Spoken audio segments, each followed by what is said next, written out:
Hey guys, Risu here. Two more add-ons to install are Samba and DuckDNS.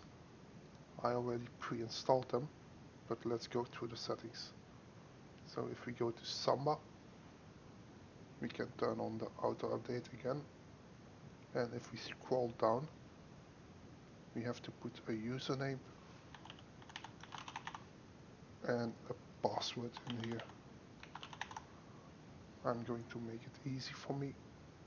Save the configuration and start it up. Now if you press Windows key R and you do backslash hit the IP of your server and enter, it will ask you for your username and your password you just entered over here, and then you can see the configuration on your server. This can be useful to copy files over if you need to. As for DuckDNS, this one will make your server available from outside of your home by using a domain name.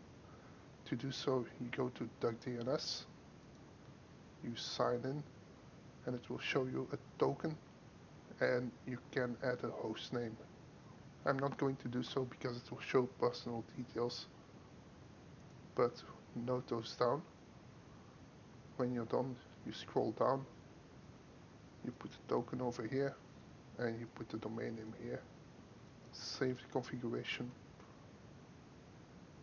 turn on auto update, and start it up. That way you can always connect from outside. You still have to open up port 8123 on your router.